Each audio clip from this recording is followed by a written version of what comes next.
বিসমিল্লাহির রহমানির রহিম। সুপ্রিয় শিক্ষার্থীবৃন্দ, আসসালামু আলাইকুম। আশা করি সবাই ভালো আছো। পরম করুণাময়ের রহমতে আমিও ভালো আছি। আজকে নতুন একটি ক্লাস শুরু করতে যাচ্ছি এবং এই ক্লাসের টপিকস হচ্ছে টেন্স। তো এই টেন্স সংক্রান্ত বিষয়ে সম্পূর্ণ ক্লাসটিতে রয়েছি আমি মোহাম্মদ মিলন হোসেন, সহকারী শিক্ষক ইংরেজি, সৃষ্টি central school and college, Rajshahi. আমরা জানি যে ক্রিয়ার কালকে টেন্স বলা হয়। তো ক্রিয়ার কাল মোট কয় প্রকার বলতে পারবে? ক্রিয়ার কাল কয় প্রকার?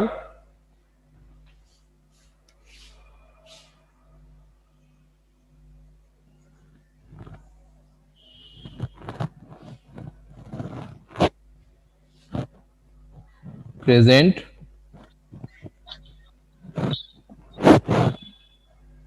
Past, future. কাল হচ্ছে তিন প্রকার: বর্তমান,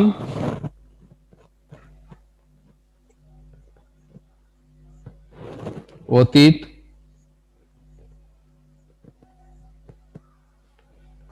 আর হচ্ছে ভবিষ্যৎ। ভবিষ্যৎ। তাহলে এই তিন প্রকার কাল বা টেন্স, টেন্স মানে হচ্ছে ক্রিয়ার কাল, ক্রিয়া সম্পাদনের যে সময় সেটাকে বলা হচ্ছে ক্রিয়ার কাল।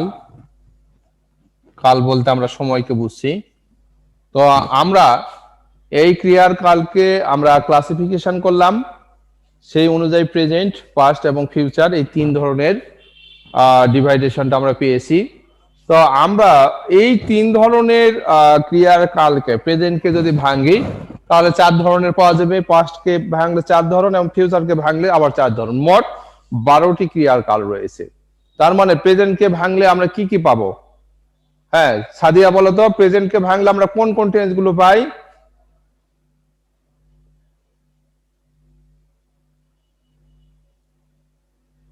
স্যার আমি বলি, বলো। প্রেজেন্ট ইনডেফিনিট টেন্স বা সিম্পল প্রেজেন্ট, প্রেজেন্ট কন্টিনিউয়াস বা progressive present tense, sorry present progressive tense, present perfect tense এবং present perfect continuous continuous tense. Thank you Hafsa. যে এই চার ধরনের টেন্স আমরা পাবো। আরেক পাস্টের ক্ষেত্রেও তাই পাবো, past indefinite, past continuous, past perfect এবং পাস্ট পারফেক্ট কন্টিনিউয়াস টেন্স। ফিউচারের ক্ষেত্রে future indefinite, future continuous, future perfect এবং ফিউচার পারফেক্ট কন্টিনিউয়াস টেন্স। এই যে টেন্স, এটা কেন আমরা শিখব? আসলে ইংরেজিতে কথা বলার ক্ষেত্রে যখন আমরা যে ভাষাতেই কথা বলি, যেভাবেই কথা বলি, হ্যাঁ এই টেন্স গুলো প্রয়োজন। যে ভাষাতে বললাম, যখন আমরা বাংলা ভাষায় কথা বলি, বাংলা ভাষায় কথার ক্ষেত্রেও কিন্তু আমরা টেন্স ব্যবহার করি বা ক্রিয়ার কাল ব্যবহার করি। হ্যাঁ ওই যে যেমন নিত্যবৃত্ত অতীত, পুরাঘটিত অতীত, হ্যাঁ নিত্যবৃত্ত বর্তমান, এই যে বিভিন্ন ধরনের, এটাও তোমরা বাংলা ব্যাকরণে দেখবে ক্রিয়ার কাল আছে।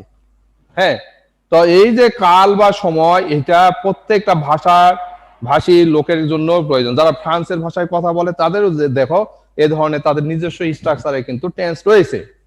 সো আমরা বলতে পারি যে এই টেন্স ছাড়া আমাদের চলা কখনোই সম্ভব নয়। এই জন্য আমাদেরকে অবশ্যই, যেমন নদীর উপর দিয়ে চলতে গেলে তোমাকে স্টিমারে অথবা নৌকাতে উঠতে হবে, ঠিক তেমনি এটার উপরে, টেন্সের উপরে ভর দিয়ে তোমাকে কথা বলতে হবে। তুমি কি বলতে পারো যে স্যার আমি কথা বলতে চাই উইদাউট টেন্স, টেন্স ছাড়া আমি কথা বলবো, এমন কি হয়? টেন্স ছাড়া কথা বলা? No sir. টেন্স কিন্তু লাগবেই। হ্যাঁ কিছু কিছু ওয়ার্ড তুমি উচ্চারণ করতে পারো, ওয়াও, ব্রেভো, মার্ভেলাস, এভাবে বলতে পারো। কিন্তু যখন কোনো কিছু মানুষের সাথে কথোপকথন করতে যাও, তখন অবশ্যই ডায়লগ আকারে টেন্সের প্রয়োজনীয়তা রয়েছে। And that's why it is very much necessary for us to know the fundamental element of tense, to know the structure of tense, and the basic rules and examples of tense. So dear students, I am now going to teach you about present tense. Today I shall discuss present tense, then next class past tense, and in another class future tense. So আমরা এখন টেন্সের definition আমরা পড়লাম, ক্রিয়ার কাল বা সময়কে tense বলে। টেন্সের ক্লাসিফিকেশন আমরা জানলাম, টেন্স তিন প্রকার, প্রেজেন্ট, পাস্ট এবং ফিউচার। এবং প্রেজেন্ট টেন্সকে ভাঙলে যে চার ধরনের টেন্স পাওয়া যায় সেটা হাফসা আমাদেরকে জানিয়ে দিল, যে present indefinite, present continuous, present perfect এবং প্রেজেন্ট পারফেক্ট কন্টিনিউয়াস। তাহলে সেই অনুযায়ী যদি আমরা আলোচনা করি তাহলে প্রথমেই যেটি আসে সেটি হচ্ছে present indefinite tense. Present indefinite, present বলতে আমরা অবশ্যই বর্তমান বুঝছি, ইনডিফিনিট টেন্স। তাহলে এই টেন্সটির সংজ্ঞা, হ্যাঁ, কাকে বলে? অবশ্যই প্রত্যেকটা মানুষের যেমন আইডেন্টিটি রয়েছে, প্রত্যেকটা মানুষের যেমন পরিচয় রয়েছে, প্রত্যেকটি টেন্সের কিন্তু পরিচয় রয়েছে। তাহলে এই টেন্সের পরিচয় কিভাবে দিবা? এনি ওয়ান অফ ইউ, তোমাদের মধ্যে একজন বলো যে স্যার এই টেন্সটাকে আমি এইভাবে ডিফাইন করতে চাই, এইভাবে তাকে পরিচিত করতে চাই, বলো তো।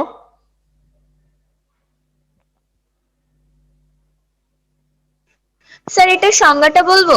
হ্যাঁ হ্যাঁ হ্যাঁ, ওকে স্যার, বলছি। বর্তমানকালে কোনো কাজ স্বাভাবিকভাবে ঘটে বা হয় বোঝালে তাকে প্রেজেন্ট ইনডিফিনিট টেন্স বলে। ধন্যবাদ। উত্তরটা দিয়েছো মাহি নাকি? মাহি উত্তর দিলা? মিহি। মিহি, কিন্তু এখানে মাহি ভাই আছে কেন? মিহি, মিহি আবার মাহি বলে কেউ আছো নাকি এখানে? মিহি একটা, মাহি একটা, তাই না? ওকে, মিহিকে ধন্যবাদ। যে বর্তমান কালে, হ্যাঁ, বর্তমান কালে কোন কাজ স্বাভাবিকভাবে ঘটে বা হয় বোঝালে তাকে কোন কাজ স্বাভাবিক ভাবে ঘটে বা হয় বুঝালে তাকে প্রেজেন্ট ইনডেফিনিট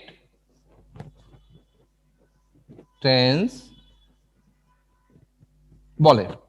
তাহলে এইটুকু যদি আমরা বিশ্লেষণ করতে যাই তাহলে আমরা কি পাবো? কোনো কাজ স্বাভাবিকভাবে ঘটে বা হয়, তুমি চাইলেও হবে, না চাইলেও হয়, স্বাভাবিকভাবে। সূর্যকে তুমি যদি পূর্ব দিকে উদিত হয়, সূর্য পশ্চিম দিকে অস্ত যায়, হ্যাঁ, রাতের পরে দিন হয়, দিনের পরে রাত হয়, এই কথাগুলো স্বাভাবিকভাবেই হয়।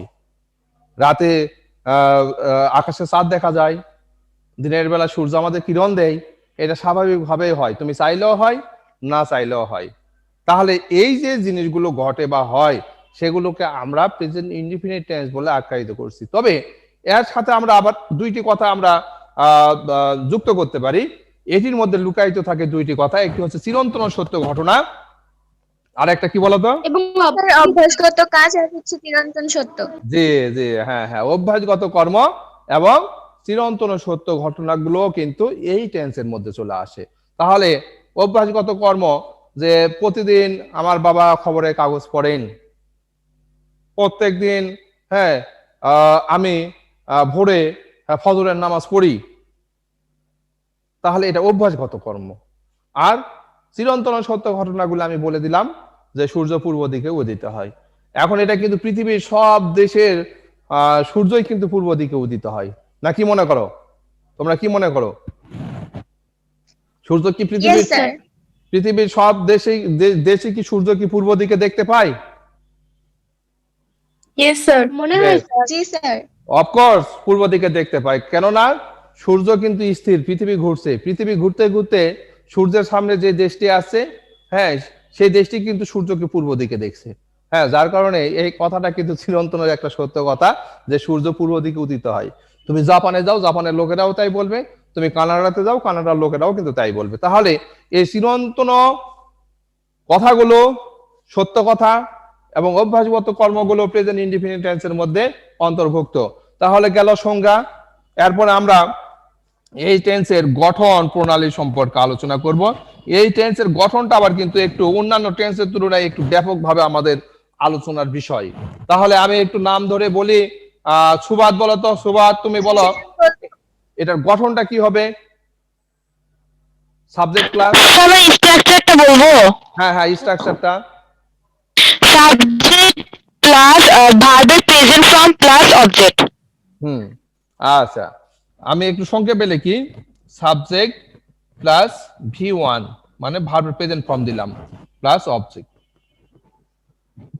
অবজেক্ট আচ্ছা, এটাই হচ্ছে এর মূল যে কথা, যে মূল যে ফরম্যাট সেটি সম্পর্কে আমরা বললাম। Subject V1 object. যেমন পাখিরা কিচিরমিচির করে, তাহলে এখানে পাখি হচ্ছে সাবজেক্ট আর কিচিরমিচির করা হচ্ছে এটা ভার্ব। অবজেক্ট কখন? সকালবেলা পাখিরা কিচিরমিচির করে, তাহলে সকালবেলাটা হচ্ছে আমার অবজেক্ট। তাহলে এইভাবে আমরা ইংলিশে এগুলোকে যখন ট্রান্সফর্ম করব তখন কিন্তু তো এগুলোর আলোচনা আমরা চলে আসবে সেন্টেন্স আকারে। তো এখানে বলা হচ্ছে আরেকটা, যে তবে subject third person singular number হলে, থার্ড পারসন সিঙ্গুলার নাম্বার হলে ভার্বের সাথে যুক্ত হয়। হ্যাঁ এই তো তোমরা সবাই জানো, থার্ড পারসন সিঙ্গুলার হলে ভার্বের সাথে, আচ্ছা নিচে আর লেখা যাবে না, দেখতে পারবা না,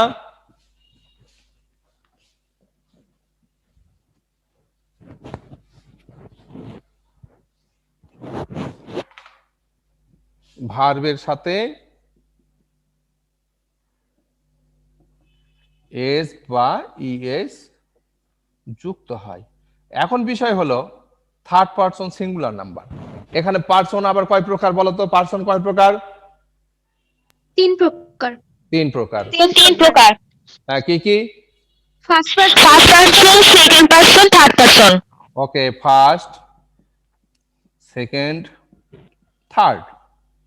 ফার্স্ট পারসনের মধ্যে হচ্ছে কি কি বলো? First person I, me, myself, myself, our, we, হ্যাঁ এই কয়টা? us, হ্যাঁ আই মাই, সেকেন্ড পারসন, হ্যাঁ I my me, we our, us. Second পারসনের ক্ষেত্রে ইউ, ইওর। your, আচ্ছা থার্ড পারসনের ক্ষেত্রে he, his, he, she, it, him, them, her, her, they, them, their, they, their, it, that, হ্যাঁ them সহ যে কোনো, নামবাচক বিশেষ্য। হ্যাঁ যে কোনো নামবাচক বিশেষ্য।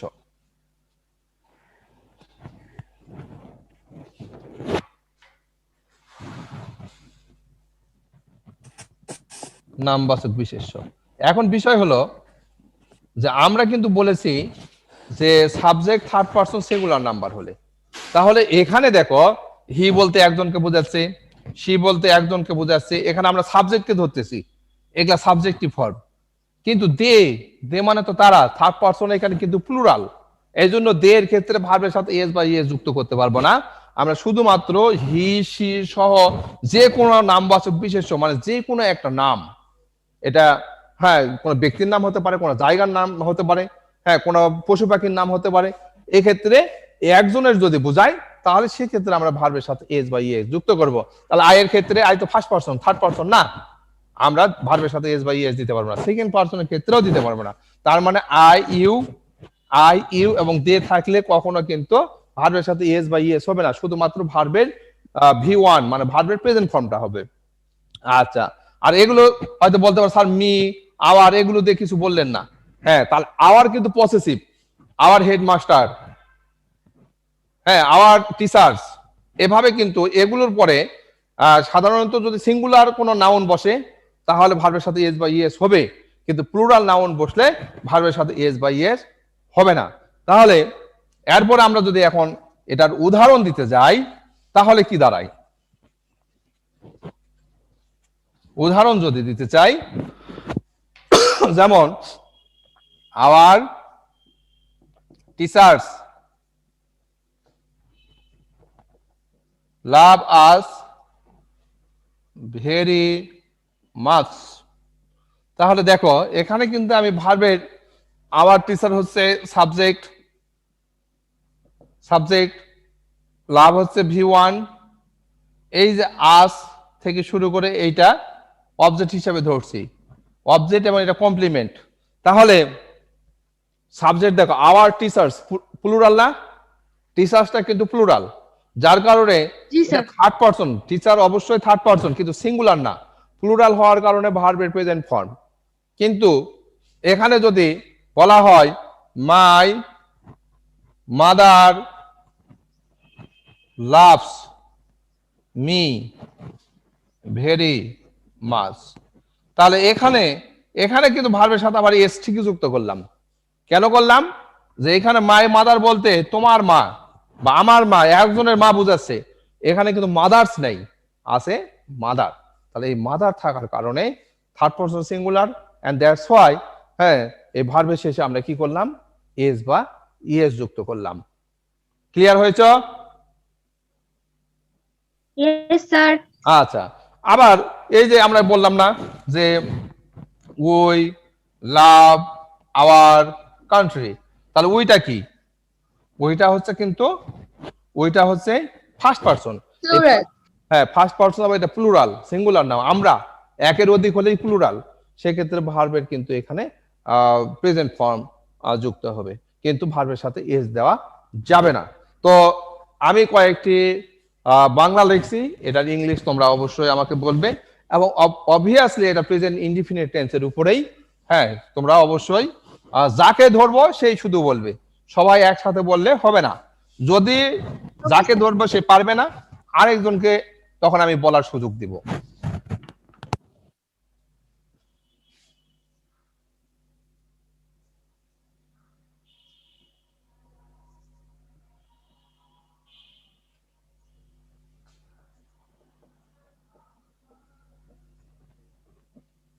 বলো, চাঁদ রাতে কিরণ দেয়? স্যার কে বলবে? বলো হাফসা বলো। Moon gives us light in night. আচ্ছা, আবার একবার বলো তো। Moon gives us light in night, in the আচ্ছা, নাইট। তোমারটা আমি 70% রাইট ধরলাম। আর কেউ? স্যার এট নাইট হবে। আচ্ছা স্যার হ্যাঁ বলো। এটা হবে the moon gives light in at night. আচ্ছা ঠিক আছে, ধন্যবাদ। তারপরে আর কেউ? আর কেউ? আর কেউ বলবো না?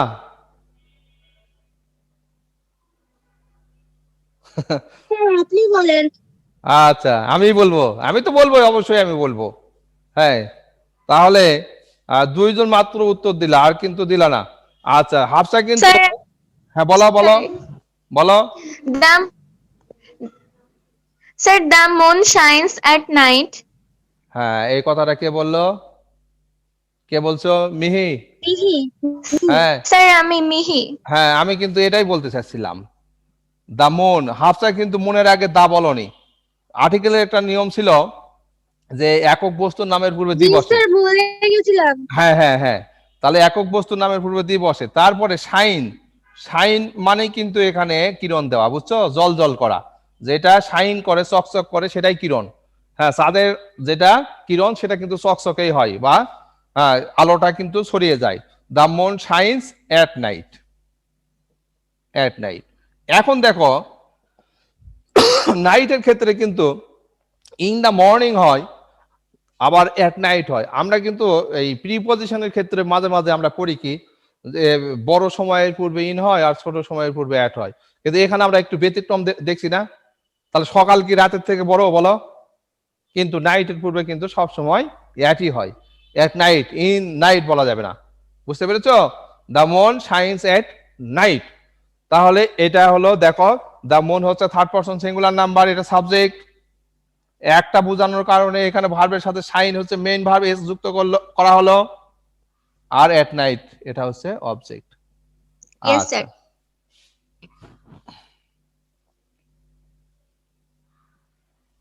কৃষকেরা মাঠে ফসল ফলায়। হ্যাঁ, এটা কি হবে? আচ্ছা বলো, তোমাদের মধ্য থেকে যে যেভাবে পারো বলো। কৃষকেরা মাঠে ফসল ফলায়। Sir, farmers grow crops in the field. Farmers grow crops in the field. Okay, Yes, নিলাম। sir. হ্যাঁ, বলতে থাকো। স্যার এটাই তো ঠিক আছে না, এটাই ঠিক মনে হচ্ছে। স্যার এখানে দি ফার্মার হবে। আচ্ছা, এই দেখো ঠিক না ব্যাঠিক সেগুলা তো পরে বিশ্লেষণ হবে। আমি কিন্তু আগে বলে স্যার দিই। দি ফার্মার হ্যাঁ, grow crops in the field হবে। ফিল্ড। আচ্ছা, নো তো sir, the farmers grow crops in the field. আচ্ছা, ফার্মার্স আচ্ছা, হবে। অবশ্যই। Yes, sir, the farmers. হ্যাঁ, দা ফার্মার্স নির্দিষ্ট কিছু কৃষককে বোঝানো হচ্ছে। দেশে তো অনেক অনেক কৃষক আছে, যে কৃষকগুলোকে আমরা ফসল ফলাই সেই কৃষকগুলোকে আলাদাভাবে বিশ্লেষণ করছে দা ফার্মার্স। আচ্ছা, গ্রো মানে জন্মানো। আমরা এটাও দিতে পারি, Crops in the field. প্রডিউসও দিতে পারি, উৎপন্ন করে বা ফলায়। আমরা দুটাই দিতে পারি। হ্যাঁ, দা ফার্মার্স গ্রো ক্রপস অথবা produce crops in the field. In the field. দেখো, তাহলে এখানে থার্ড পারসন সিঙ্গুলার না, এটা প্লুরাল। এখানে কিন্তু এটা এস যুক্ত হওয়ার কারণে এখানে কিন্তু ভার্বের সাথে ইএস বা ইএস যুক্ত আমরা করলাম না।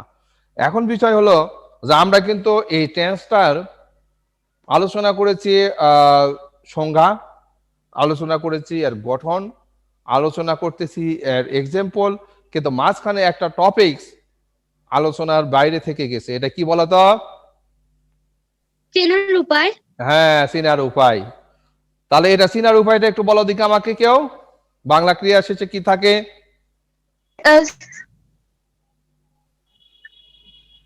Sir, আচ্ছা, আমি এখানে লিখে দিচ্ছি, বাংলা ক্রিয়া শেষে স্বরীয় থাকতে পারে, হর্ষই থাকতে পারে, অন্তস্থ থাকতে পারে, দন্তন্য থাকতে পারে, এ থাকতে পারে। হ্যাঁ, আচ্ছা, এগুলো থাকতে পারে, ইত্যাদি চিহ্ন থাকে। হ্যাঁ, যেমন এই যে ফলাই অন্তস্থ আছে। হ্যাঁ, আমি স্কুলে যাই, যাই এইটা। আবার ও ও ও থাকতে পারে, তুমি স্কুলে যাও। তাহলে বাংলা ক্রিয়া শেষে সাধারণত এই যে স্বরবর্ণগুলো, এই স্বরবর্ণগুলোর উচ্চারণগুলো থাকতে পারে। তাহলে এগুলো থাকলে সেগুলো সাধারণত প্রেজেন্ট ইনডিফিনিট টেন্স আকারে আমরা মনে করব, এবং অন্যান্যগুলোর ক্ষেত্রে কিন্তু এটা কখনো মনে করা যাবে না। কখন যাবে না সেটা আমি তোমাদের পরে এটা জানাচ্ছি অন্যান্য টেন্সের ক্ষেত্রে। আচ্ছা, তাহলে প্রেজেন্ট ইনডিফিনিট টেন্সের কি আর কারো কোনো প্রবলেম আছে? কোনো কিছু জানার আছে?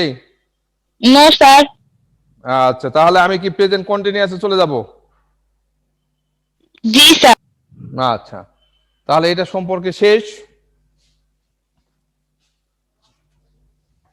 বলো, প্রেজেন্ট কন্টিনিউয়াস টেন্সের একদম সংজ্ঞা বলো তো।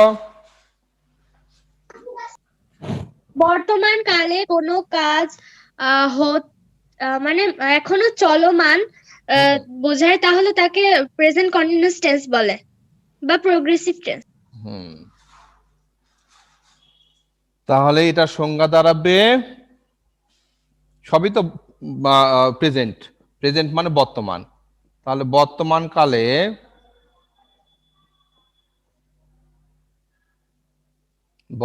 কালে কোনো কাজ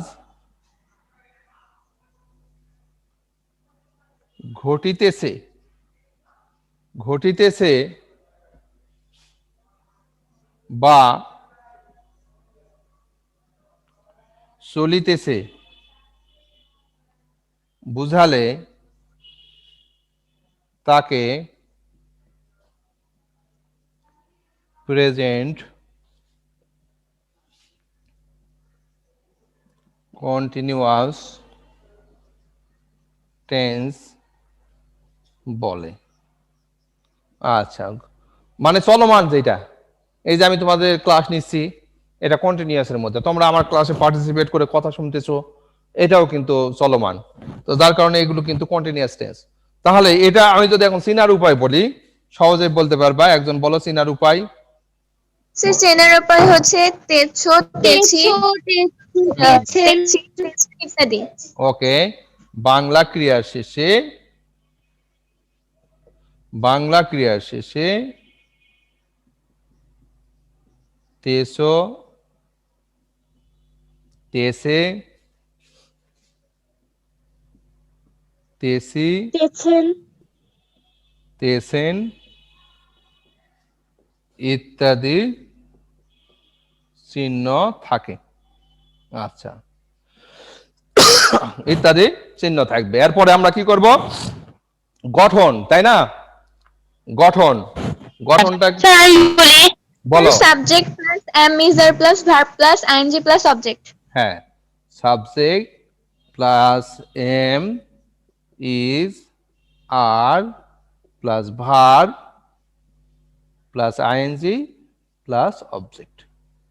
আচ্ছা, একজন উদাহরণ বলো, বাংলা বাংলা সহ একজন উদাহরণ বলো তো, একটা উদাহরণ। she isn't she is not cooking good food. আচ্ছা, সে ভালো খাবার রান্না করছে না। হ্যাঁ, তাহলে আমরা বলবো যে সে ভালো খাবার রান্না করছে না, করছে না মানে করিতেছে না, হ্যাঁ, করিতেছে না। তাহলে তাহলে রান্না সাধারণত মেয়ে মানুষ করে, এই জন্য আমরা সে এর ক্ষেত্রে সি দিব।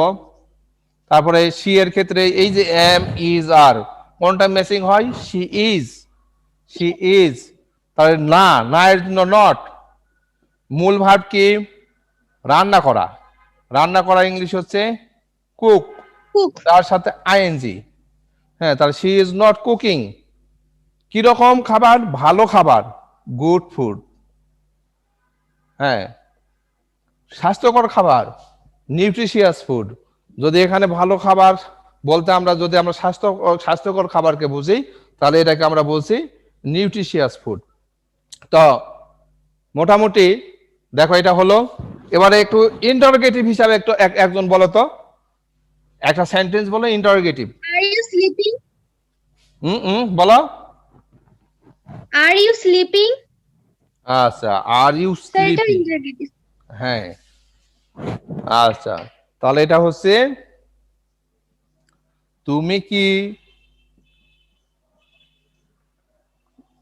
ঘুমাচ্ছ, তুমি কি ঘুমাচ্ছ মানে, ঘুমাচ্ছ মানে কি, ঘুমাইতেছো। হ্যাঁ, তাহলে আর ইউ, তাহলে এখানে যদি এরকম হতো ইউ আর স্লিপিং, তুমি ঘুমাচ্ছ, তাহলে আমরা কি করতাম, এটা এটা অ্যাফার্মেটিভ বা অ্যাসার্টিভ বাক্য। যখনই যখনই ইন্টারোগেটিভ হবে, সে আরটা সাবজেক্টের পর না হয় সাবজেক্টের প্রথমে হবে। আর ইউ স্লিপিং, তুমি কি ঘুমাচ্ছ, হ্যাঁ, তাহলে মডাল অক্সিলারি ভার্বটা বাক্যের প্রথমেই চলে আসে। কারো কি কোনো প্রবলেম আছে? no, sir. আচ্ছা, আমি কি তাহলে একটু কি হোমওয়ার্ক দিব, না তোমরা আসলে অ্যাসাইনমেন্ট নিয়ে খুব ব্যস্ত আছো, কোনটা বলো? যদি মনে করো যে না অ্যাসাইনমেন্ট আমরা একটু করব, স্যার হোমওয়ার্ক দেওয়ার দরকার নেই, তাহলে হোমওয়ার্ক দিব না। আর যদি মনে করো যে স্যার 5টা সেন্টেন্স দিলে হয়তো আমাদের অসুবিধা নেই, আপনি দিতে পারেন, তাহলে দিব। স্যার অসুবিধা নেই, আপনি দিতে পারেন। আচ্ছা, ওকে, তাহলে এই দুইটা টেন্সের উপরেই আমরা 5টি সেন্টেন্স দিচ্ছি, এটা একটু তুলে নাও আমার সাথে ঝটপট।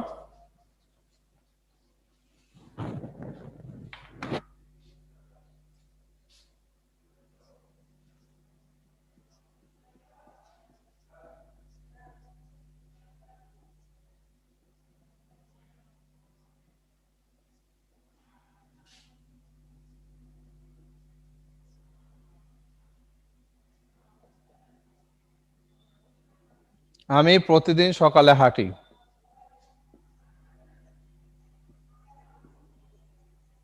ছেলেগুলো পুকুরে সাঁতার কাটছে।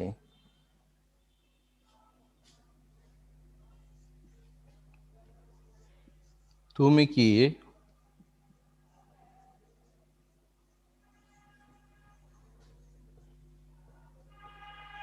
লোকটিকে চেনো?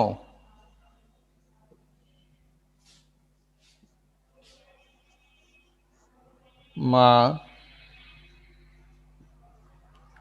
প্রতিদিন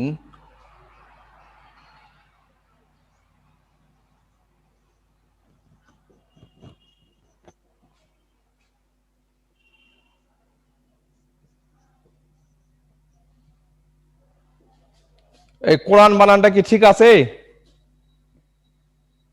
জি স্যার। আচ্ছা, মা স্যার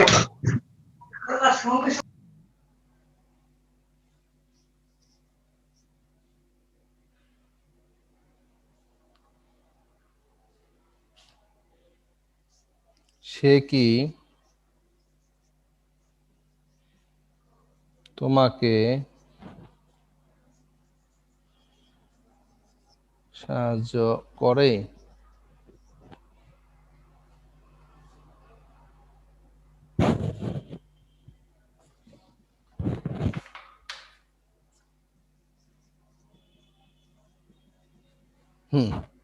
এই যে মোটামুটি 5টি বাক্য দেওয়া হলো।